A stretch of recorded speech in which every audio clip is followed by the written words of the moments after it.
Hello. Hi guys, welcome back to my channel. I've got an abnormal amount of energy today. I think the camera's a bit wonky. 1 second. There you go. Now you look a little bit more straight, don't you? Ooh, am I allowed to say that? Anyway, today we are talking about how to unleash your medical creativity beast. I think our world, medical world, I'm a doctor by the way, our medical world is extremely algorithmic and very systematic and very guideline based. And it's very hard to be a creative soul, a creative being within this world as a doctor and in other professions as well, don't get me wrong, okay? So, even if you're not a doctor, don't worry, you are allowed to listen to this, right? But I am specifically talking about medical stuff here. So where does our energy, our creativity, our creative energy go as a doctor? And this is something I've really struggled with and something that I've really wanted to tackle over the last few years. It's why I started my YouTube channel. It's why I started my podcast, because I'm fucking chatty AF. I talk way too much. Sorry. And I think there are definitely ways to be more creative as a doctor. I think they are hard to find, however. So, I'm going to talk today about why creativity is important as a doctor. Because, you might just think, well, I am an algorithmic doctor robot. I do procedures. I sign consent form. I do discharge summary in algorithmic way. I do history of presenting complaint, past medical history, drug allergies, medications, etc., etc. That went on for way too long, I'm sorry. Anyway, you go through everything in a systematic fashion, and then where does creativity come into that? So, we're going to be talking about why it's important, because I think it is, especially as a very creative person myself. And then we're going to be talking about why there is no creativity in medicine. A bit more in depth than what I've already just discussed, of course. Also, I want to discuss the differences between being a creative person as a doctor and being a content creator as a doctor, because there's a difficult line to balance there, alright? Let me tell you. And then I'm going to get on to how to be a creative doctor inside work and outside work. It's hard to be a doctor inside work, so I am trying to find ways. If you've got any more, please let me know. We're also going to be talking about what's the most creative specialty. So without further ado, let's just get into it. This intro is way too long. I'm sorry, I'm a blabbery fucker. I can't help it. Okay, let's get into it, come on. By the way, guys, if you're new here, I'm Dawn. I am a doctor, apparently. I did stop for a bit because of a few reasons. You might just want to go listen to my other podcasts, before. But the one about toxic work environments is particularly pertinent. And I took a few months off, all right, despite my finances telling me otherwise. Although that wasn't really my fault, but anyway, don't need to get into that. But I've taken a few months off and I've been basically just creating content that whole time. Now, I am an extremely creative person. I constantly think in creativeness. I am constantly thinking a bit more laterally, outside the box. I'm a daydreamer, I'm an overthinker, and I want to express myself in creative ways, I think anyway. So I've been doing some drawing, I've been doing lots of podcasting, I've been doing lots of video making. I have a YouTube channel. If you're not listening on the YouTubes, watching on the YouTubes, then I have a YouTube channel as well. If you do want to go watch that, it's more fun of me. Yay! And I've struggled very much with feeling very boxed in and contained. What top am I wearing? As a doctor, trying to, rein in my creativity and really stunt it. Now, something I've noticed over the last couple of weeks, because I've actually gone back to hospital. I'm doing that because it's been a long time coming. Basically, it's taken a long time for me to get onto the bank. If you're a doctor listening to this, you're going to know what the bank is. But for those of you who don't know, it's basically, if you're a doctor, you join a group of doctors who will say, yeah, I'll do that shift if there's one going. That is a bank of doctors. Now, I work as basically just a locum. I don't have any other, subspecialty skills. I like it that way. I'm a bit fucking all over the place, so it works well for me. anyway, I'm going off on a tangent, as I always do. So yeah, I've recently gone back to the hospital and I'm quite liking it. I think because I'm in a different place, I also need money, so that helps, and that's making my life a bit better. But what I've noticed, I've gone back, what I've noticed is people they like me. That sounds like a really weird thing to say, okay? But I went up to AMU the other day, the acute medical unit, and I was like, hi. I don't know, maybe I was just fucking happy. I don't know what it was, but these nurses, the two sisters, the nurses in charge, were like, you're amazing. Can you stay? And I was like, I'll be back, but I'm going somewhere else. Bye. And I don't know what it was. And I was trying to figure out why. And now I see them and I'm like, it's my best friend. There you are. And I don't know, we've met each other like twice, but like we're in love. So I am wondering if that is because, number one, I'm a happier person. I've had some time off. Great. Number two, I'm back earning money. So that's always good. But number three, I have been creating. Now, I've been, I don't know, I'm just all over the place. I'm throwing loads of shit out. I don't know what's going to happen. But my creativity has really been expanding. Like, you know, like that, I think it's called elephant foam. Like that foam that, you know, you put some kind of chemical in it and then it explodes and it's like colourful. That's me. I'm elephant foam. And that's been me over the past, you know, few months, right?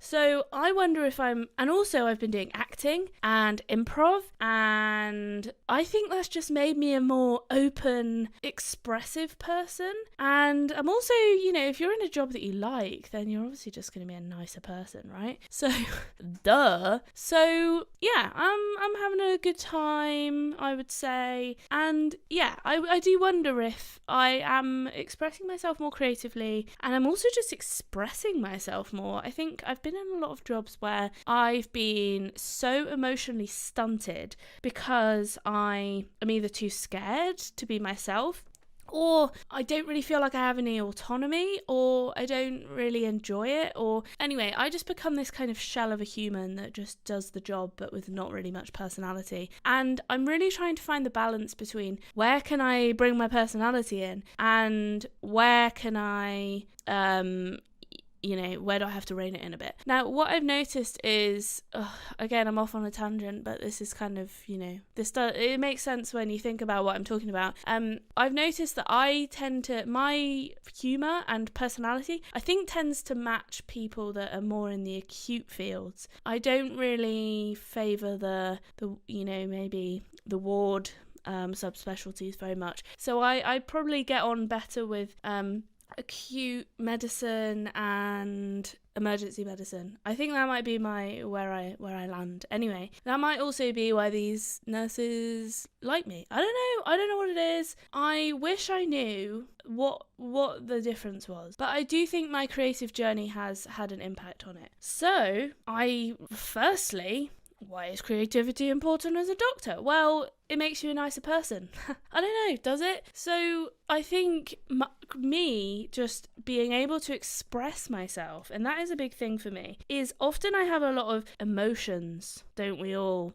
But as a doctor, I feel like I can't really express them. But as a creative person and as a content creator, and that's where I've really struggled with the kind of difference between, okay, I'm a doctor, I'm a content creator. They're both very different, and we'll get onto that in a bit. But you know, how I completely lost my train of thought there. I don't know. I was talking about emotions, expressing them as a doctor. I'm sorry, my mind it's not like hugely linear, I'm afraid. So I think maybe being more creative for me. Oh yeah, I was talking about how I struggle to maybe express myself as a doctor. I feel that I need to be like a robot doctor. And as a content creator, I very much express myself. I want people to see my personality, and they're very different worlds, you know. Like as a content creator, being abnormal is, or you know, unusual or doing something different or outlandish or whatever is required. It's like celebrated. But being a little bit weird as a doctor is actually more frowned upon, I would say. So you could argue that's not being creative, that's just personality differences, blah blah blah. But I think being creative is an expression of your feelings and therefore your personality. So that's my argument. You can argue against me if you want. Now, I do think if you're more expressive and you're maybe just more fun, people will like you more as a doctor. I don't know. People will I don't know if they'll trust you more. Now that's a big old question right there. I think if the nurses like you and other people like you, then maybe they'll trust you more. I feel like that, that's just anecdotal. That's a theory. I haven't done any fucking formative studies, all right? But that's just what I'm thinking. Now, obviously, if you're completely the other end of the spectrum, like, woo, whoop-de-doo, I'm having fun and I'm a doctor and I'm rolling about on the floor. Now, of course, maybe people aren't going to trust you as much if you're doing that in your professional role. But what I'm saying is, if you're more expressive of your emotions to a certain extent, you don't want to be crying over the keyboard or, in the corner at board round. But if you're more expressive of your emotions, then maybe people will relate to you a bit more. And I have found that, like, the more open I am about my even negative emotions, I'm not feeling good today, I'm feeling really anxious for whatever reason, I didn't sleep very well. People, because I might not be that physically expressive, people are like, oh, okay, Dawn is tired, like that's why she's behaving like that or whatever. So people might be a bit more forgiving of your shortness or things like that. So as a I'm a more verbally expressive person, I would say. I'm trying to be more physically expressive as just as a general human, especially someone who wants to get into acting. And that's something I'm really honing. I am trying very hard to be more physically expressive. But I think as a doctor, you're kind of trained to stand in a certain way, a bit soldier-like. And training that then out of you is a bit more difficult, isn't it? So another reason why we might be more creative as a doctor, or it might be a good thing, is that, oh boy, probably my most favourite part of being a doctor is stories. When I was a child, my dad used to read me a bedtime story every night, and it would usually be Greek mythology. Yes, I was that cool. Although I think that's more indicative of what my dad was into rather than me. But, I was an impressionable child, so I was fine with that. And I know all about Medusa and all about Icarus and his, abnormal flight path and his destiny. And, Rupert the Bear. Is that what he was called? Rupert the Bear? That's a bit bloody simple, isn't it? Rupert Bear? Anyway, I read a lot of stories about him. I read a lot of stories. Humans fucking love stories, don't we? Yes, we do. And medicine is all about stories. So, tell me what happened. What have you come in with today? And then a patient will go into a story. And I love it. I love storytelling. I love learning people's stories. And being a doctor is all about perfecting the art of your own storytelling, really, isn't it? Because although, yes, it's kind of a linear story, somewhat, there are new... You can tell a story well, or you can tell a story fucking badly. Now, you look back about 10 years ago, maybe not that long, maybe like 8 years ago, me as a second year medical student, oh boy, was my story bad. This is, I think she's 59. She could be nearly 59, like maybe next week, but anyway, I think she's 59. She's called Mary, and about 4 years ago she bought a cat called Doris. Now, Doris then got run over, and that was the start of Mary's depression. But Mary's depression got a bit better. But Dawn, what's she come in with? She fell over and she hurt her ankle. Well, why is the cat important? Well, I don't really know, but the cat, she just told me about the cat, so I thought it was important. But the cat died, and maybe that made her a bit sad, and then she started crying about the cat. So anyway, that was a little quick excerpt from 8 years ago when I was a second year medical student, and that's probably how my storytelling went. Now, flash forward to now, I would probably deem Mary's cat, Doris, somewhat irrelevant in the story and more of a side note. Now, would we exclude Mary's concerns about Doris? No. But would we include that in the storyline? No.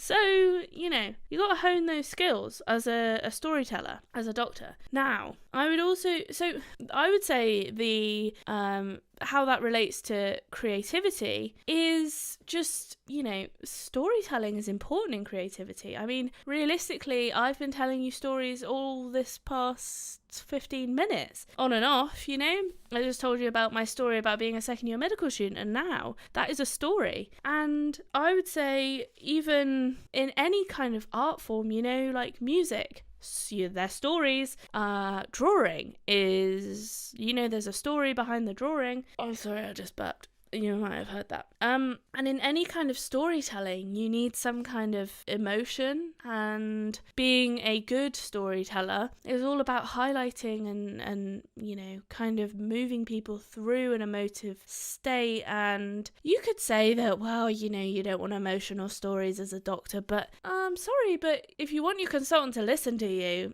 your storytelling needs to be somewhat good, Anyway, I think one of the other really important reasons to being more creative as a doctor is because our jobs are stressful and hard. So we need especially as a creative person, and a human, just a bloody human, you need some kind of creative outlet. And you could say, I'm not a very creative person. Well, fine, just squash your beast. But I think there's creativity in all of us. I'm sorry, there is, and there's emotions in all of us. Therefore, you have some kind of creativity. Now, creativity doesn't need to just be like, I made a video, or I made a music, or a music? What? I made a song, or wrote a song, or wrote a book or something. No, it doesn't need to be just that. And I'll get into it in a bit more detail in a bit, but there are definitely other ways that you can be creative, and you don't need to be artistic, I wouldn't say. All right.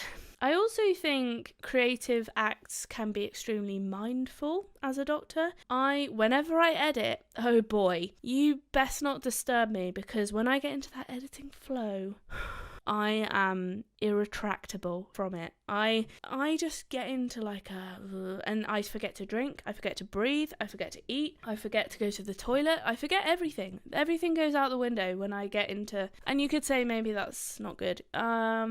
Yeah, that could also be the case. But I also think, it's just really, I'm only focusing on that. It's very mindful. And how often do we get that? When you're in hospital, you've got 5 million people wanting your attention. And that's really hard. So it's nice to come home from a stressful day and just to, zone out and just be focusing on that. We also go through quite a lot of emotional stuff. I'm sorry, you might not want to hear that. You might want to pretend that we don't. But look, we do, okay? People die. There are lots of sad things happening around us. We might have had a really shit day. You might question your decisions. Why was that? Did I forget something? Did I do something wrong? Will I get sued?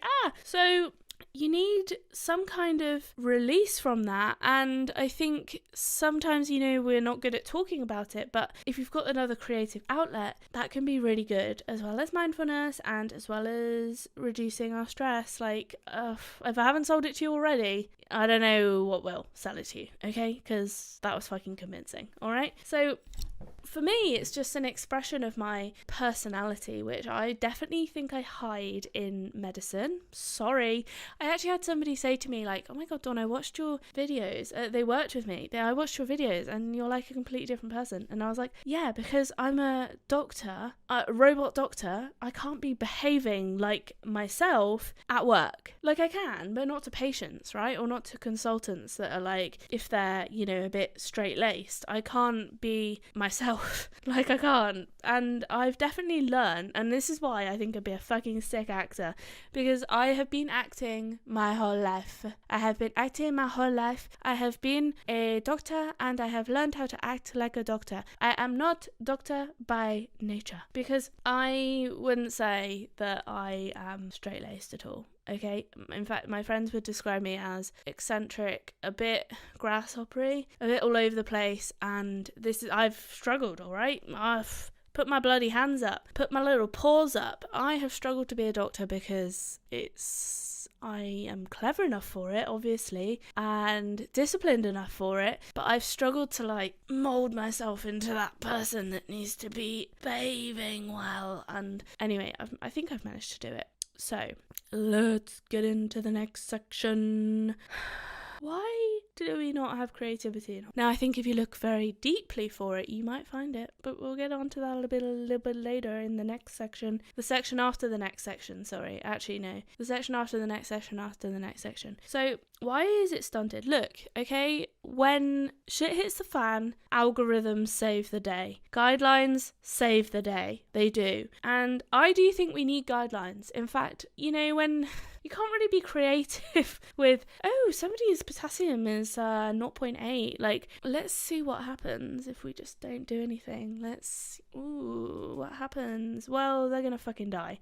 So it's nice to like, I also think it takes some pressure off us. We go, oh, I followed the guideline. So the guideline told me what to do, and it takes some like pressure off of us making a decision about everything. Okay, somebody's potassium is 0.8, they should probably go to ICU. I shouldn't have said potassium as 0.8 because that is unlivable. Potassium of 1.8, probably also a bit unlivable, but less unlivable. 2.8, no, because that's not that dangerous. So 2. Okay, if you're not a medic and you're listening to this, you're probably like, shut up, potassiums, who cares? I'll just let you know potassium that's normal is 3.5 to 5. And it's a significant electrolyte that, if it's abnormal, is very dangerous. So potassium of 0.8 is like, yeah, unsurvivable. But yeah, that depends how quickly you got there. But whatever, shut up, Dawn. So I do think we need guidelines. I need guidelines. This is why I write out a plan, okay? Here it is. Here's my plan. I need a plan, otherwise I already do ramble on for an hour, but it would be even worse. Alright, so yeah, I do think creativity and guidelines and algorithms are few and far between, if they're at all, really. And I think as a doctor, you enter this like automatic, I do anyway, kind of an automatic brain mode where if somebody drops dead on the floor or collapses or whatever, I'm like, and we, it's because it's drilled into us, right? But you're like, airway, call for help, check for breathing, check for pulse. Do you know what I mean? You like enter ALS mode, advanced life support mode, and you just start doing it. You don't want to be creative in the way that you approach a collapsed person. It's nice to have an algorithm because you just go into that like automatic cycle of life support. So it is good. I also think creativity is actually, if it's not natural to you, I think it's fairly natural to me, but I think it, and I still find it quite mentally tiring, like to think about things. I think in particular being a content creator, that makes it especially hard, but because, I'm trying to think about how to, I'm planning like full hour-long podcasts, and I'm planning like, videos which have to be fairly intense and topics and etc. There's a lot more that goes on behind the scenes. You don't just make a video and fucking throw it out there. There's a lot more. But I keep going, but I don't want to go into too much detail because you didn't come here for how to be a content creator and a doctor. I actually did do an episode on that a long time ago though, so I don't know if it's outdated. But anyway, I do think it can be hard on the mind. I think it's quite thought intensive for me especially. Now if you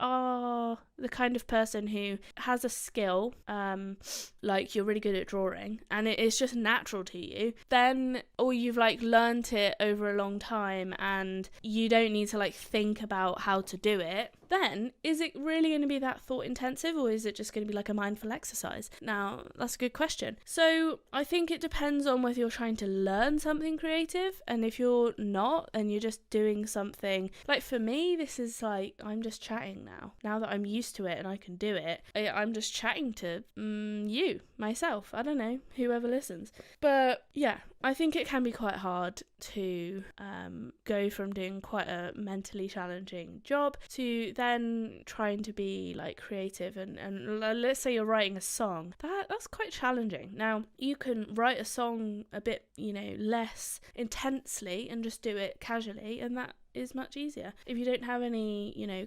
battery died. Who knows if that even saved it, but whatever. If you don't have any constraints on, you need to get a song out, any pressures, then creativity can just be free flowing and quite enriching or fulfilling and quite mindful. But if you're like, I need to get a podcast episode out today, then maybe it's a bit more like you have to really pull your shit together to try and think of what you're gonna do. Okay, I also think creativity is not efficient as such. Like, it's not as efficient as following a protocol, and that's why it's not particularly frequent in hospitals. And also, I think it can be quite not frowned upon, but not as good to be a sort of free thinking, a bit out there doctor. It's easier just to fit in, be normal, and be nothing exceptional, unless you're achieving academic success. Because being different as a doctor is a lot more, you stick out like I've had it in myself, being a content creator and putting yourself on the internet, and then that can come back to bite you just generally as a human, but also just standing out will also bring haters and will also bring people that don't think you should be standing out, and people that don't think that the way you talk to a patient, it might be a bit more casual and a bit more like, a bit less like algorithmic, then they might not agree with that as much. So I do think it can be a bit of a difficult line to walk along, and I am still trying to figure that line out. I don't think I've figured it out fully, but look, isn't life a good, fun learning curve? Yay! Okay, I have covered it occasionally, the difficulties of being a content creator as a doctor. I think the main thing, and you can obviously be a doctor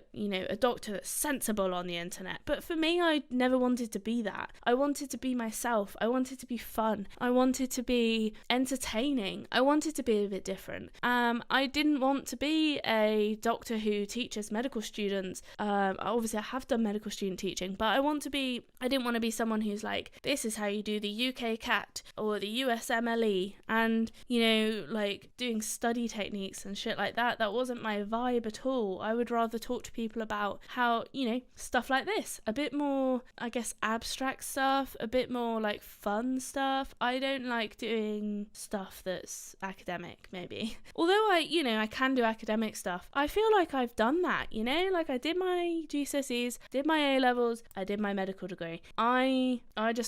Girls just want to have fun, okay? And I am a girl who wants to have fun, alright? So, there are definitely doctors out there who are sensible for, to maintain the integrity of their doctor personality. I don't think I'm not sensible, like I'm not going around doing illegal things. I think I've got a personality, but I've definitely struggled, especially with humour. I think, senses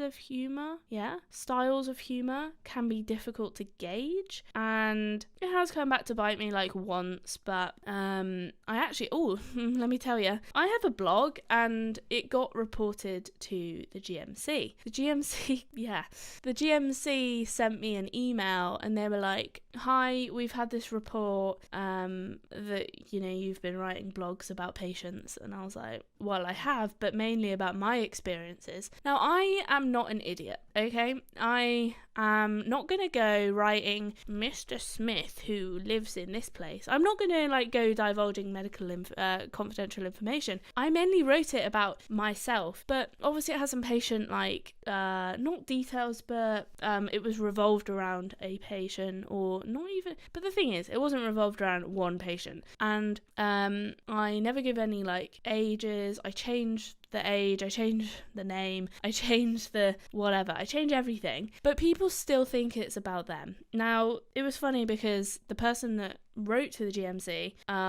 said that I'd broken some kind of Hippocratic oath, but you can't, or they didn't really have any grounds to report me for it. But anyway, so they still did it anyway, and the GMC just said, we're not following this up or anything, but we just thought we'd tell you for like learning and put it in your portfolio, etc. It was quite shocking, because firstly, the blog wasn't even about that person. So, and I was just like, you've obviously read it and thought that was about you or whoever I was writing it about, but it wasn't. And I was just like, God, someone went to the GMC to report me? Like, anyway, that was a big whole palaver, but thankfully it didn't go very far at all. But that was a time that it was like, ugh, and I really questioned, should I be having my anonymity online? And well, it felt a bit too late now, and anyway, I'm just a bit more careful about being like, this isn't about anybody in particular. I've changed all the names, dates, everything. Like, if you think it's about you, it literally isn't, because it's about nobody. It's about like 5 people, so good luck figuring out who it's about, because I don't even know. I didn't even remember who it was about, like, but I knew it wasn't about that person. Anyway, blah blah blah blah blah. So it is hard being a content creator doctor. I think it's becoming more common and less kind of frowned upon, and I think there are certain ways to go about it. I can do another episode on that, because I feel like the one I did was a long time ago, and I've definitely got some more insights since then. I think the main thing is time, and being a content creator takes a lot of time, and you often do it for free at the start, and you have to really want to do it and really want to be committed to doing. But I think being a creative person and a content creator don't have to go hand in hand. You don't have to go putting all of your creative works out there to be a creative person. So I just wanted to lay that one on the line, but also just be careful about, where you're putting it, and I know that you will be, don't you worry. Okay, so I probably don't need to cover that one. We all know about confidentiality, and it's basically been drilled into us like ALS. Anyway, how to be creative outside of work. Now, we're all going to say we have no time. Now, I'm quite lucky in that I am a locum and I work once every 2 days, sometimes once every 3 days. I purposely don't do any shifts back to back, because it like somewhat kills me. And I, having a podcast and things like that, I want to stick to schedules. So having a day off in between allows me to do things like this, so it's Monday today, I'm just sitting podcasting. It is actually bank holiday, so whatever. But yeah, so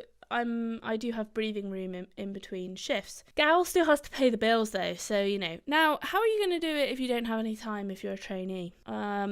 It's harder, don't get me wrong, because it does take time to be creative. But I think to say that you don't have any time to be creative is incorrect. It's a matter of like, you just need to make time. And I journal at least once a day, if not twice a day, even when I'm working. I just do it whilst I'm having breakfast. And it's like, I do 3 small pages of like A5.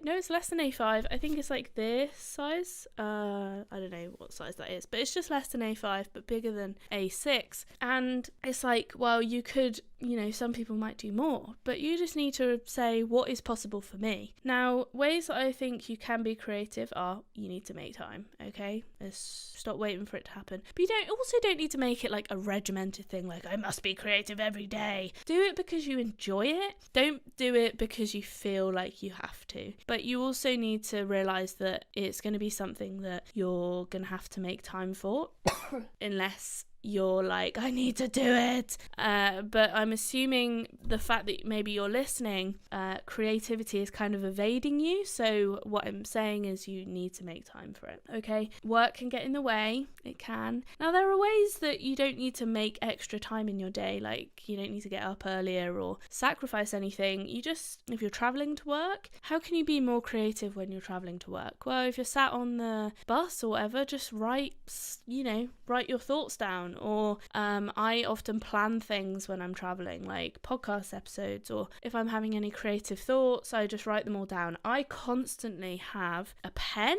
and I'm trying to find the book that I have. So I always have a piece of paper near me or in my pocket, or one of those little moleskin books, one of those A6 books. Always, like, if you see me on a shift, be like, show me your paper, and I've got paper. Or I write it on my phone if I don't, if things are really bad. But yesterday I had a piece of paper in my pocket, and it's just for creative thoughts, because sometimes they just come to me and I'm like, oh, and I have to write it down. Otherwise I forget, it just goes out my brain. But it's like creating time in everyday things that you do. So, you're traveling on the bus. Well, what is your creative thing to start with?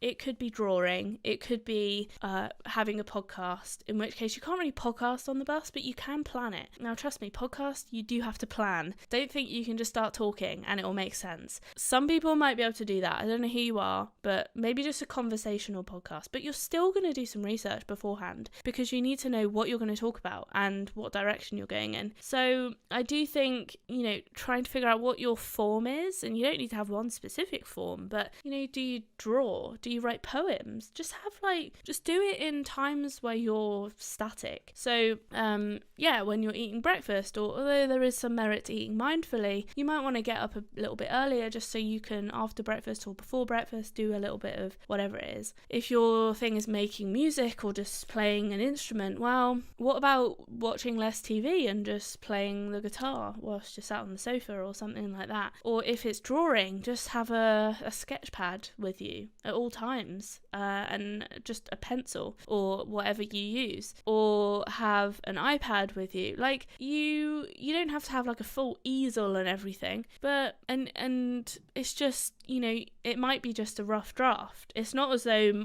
my my random ramblings on random scraps of paper are in, a set in stone. I often then make it onto like a formal piece of paper and start going from there. Now, the other thing is, I personally, for my creative outlets, I love pen and paper. I just love it. I tried doing notes on my phone. I tried using Notion. I just find that maybe it works for me because I'm bloody all over the place. But I can go from like writing here, and then I'll just suddenly be over here. And it's like, that's how my mind works. And if you're the kind of person that can write in a straight line and write a continuous stream of thought, then great for you. That's not my vibe, okay? So that's why I have loads of, I wish I could like show you right now, but I usually have, there's one right there. It was hidden by the computer monitor. I have loads of these. If you're not watching on YouTube, you're just listening, it's literally just a notebook, like it's nothing special. But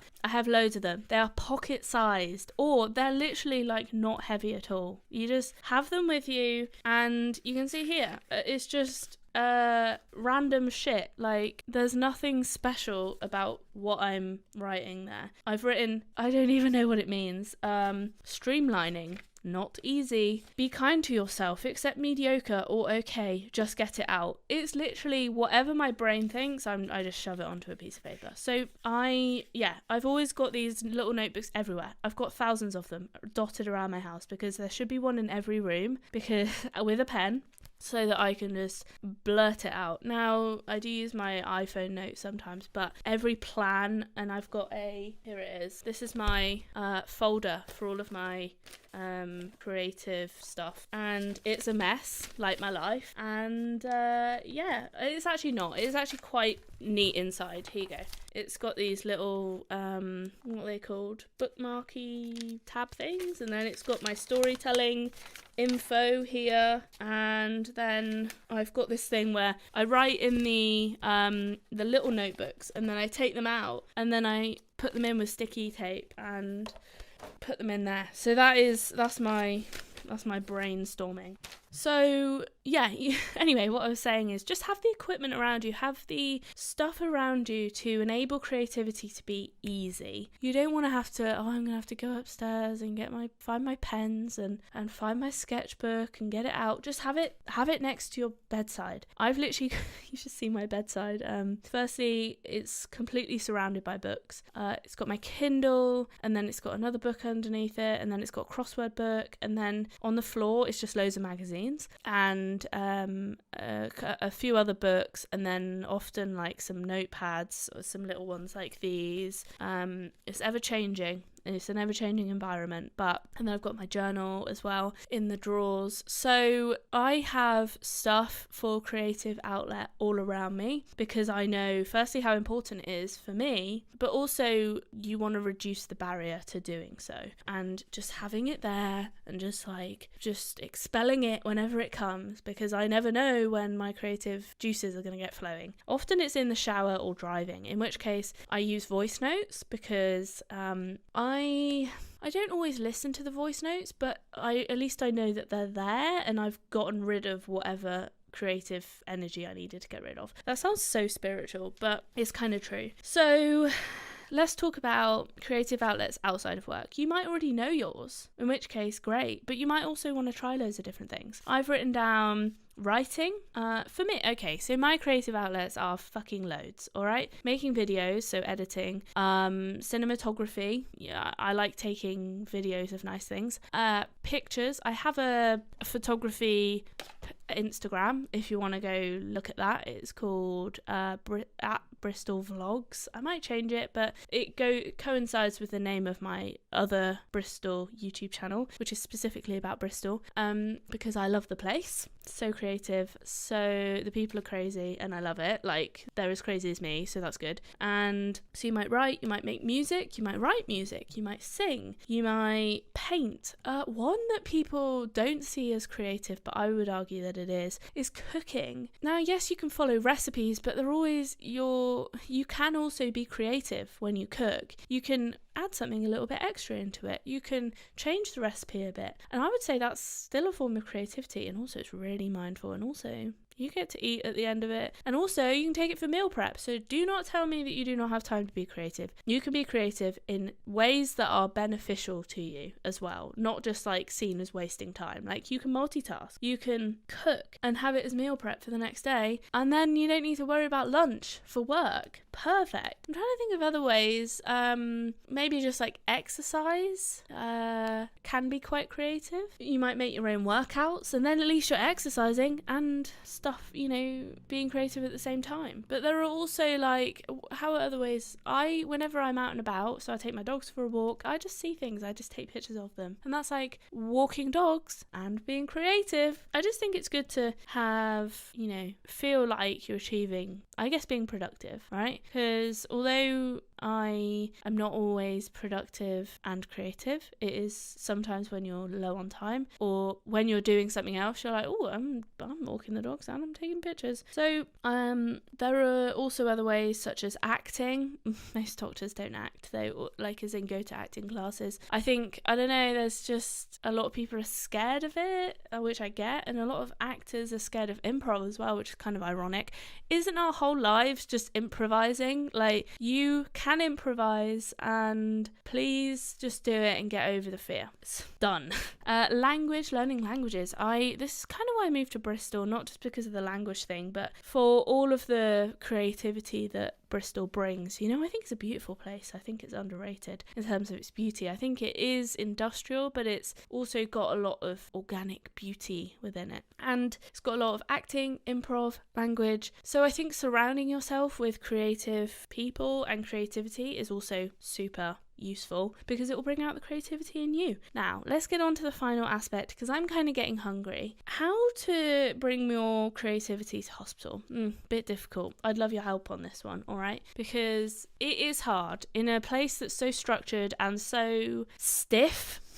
It can be hard. Now, there are obviously more creative specialties. Plastic surgery, very creative, but also very hard to get into, and you have to be quite dedicated, because I did think about that. It is like an art form, you know, doing plastic surgery. Now, you could do aesthetic stuff, which is a bit easier to get into. You just have to do some courses, but also I don't necessarily agree with putting filler in people and stuff like that. I think plastic surgery for making, you know, people feel better about themselves for things that they can't control is a bit better than trying to, you know, be creative to sorry.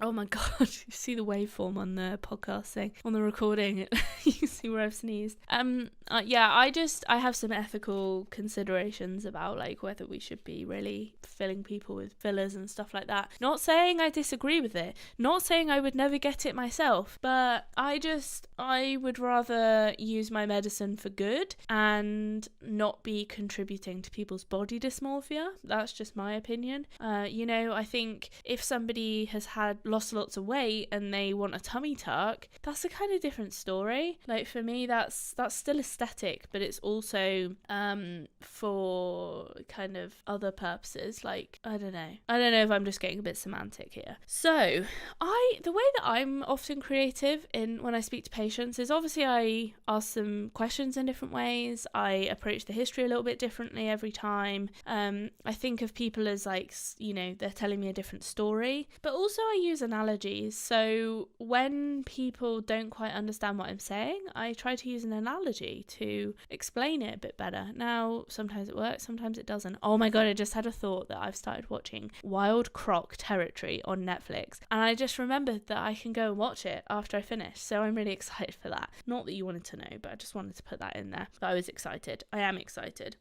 There are also things that you can do to make changes in the hospital, which can be a creative outlet. So a lot of people join the mess committees, which I think can help with making changes, which can be creative, and also you feel like you're making a difference in your environment.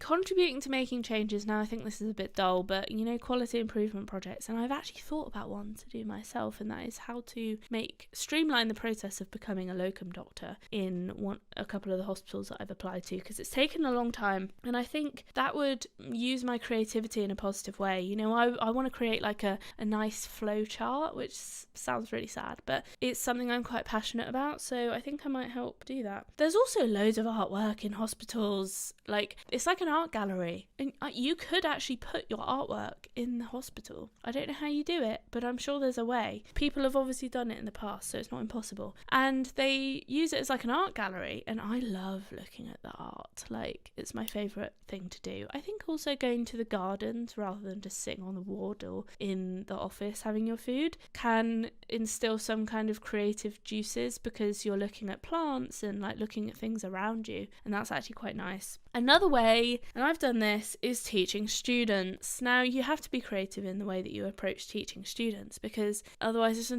not fun. And you also need to think about what you're going to teach them and how you're going to teach them it, and creating like maybe some visuals and PowerPoints and stuff like that. So yeah, those are all my current tips of how to be creative as a doctor, as in like especially in the hospital. But don't just be constrained by those hospital walls. There are other ways to break free. If this episode helped you, yay! Thank you for listening to the end. Give it a little thumbs uppy boy. Give it a 5-star rating. Nothing less, nothing more, please. And leave a comment down below if you're watching on YouTube. Hi. Just to let you know, the audio episode is released 2 weeks before the video episode on YouTube, so you can actually go over to that. I'll leave it in the description down below, or the cards at the end, and you can actually just listen to it sooner. And if you want to watch the video, I do put it on Patreon, and you can support me making my content, because you know, Gal does it for free, and that would be super helpful. So yeah, if it did help you, I'd love to hear from you. Honestly, I really would, and I give my listeners a little shout out, so you are not undervalued, trust me. If you want me to do any other topics, I'm well up for hearing your suggestions as well, so leave it in the comments down below. And if you have any ways to be creative in the workplace, whether you're a doctor or not, it doesn't matter, let me know, because I'm always looking for ways, and I'm sure other people would benefit from your suggestions too. So thanks so much for listening. I upload every Monday and Thursdays every week, unless I'm dying, which I was a couple of weeks ago, so I didn't then. But yeah, I'll see you in a few days.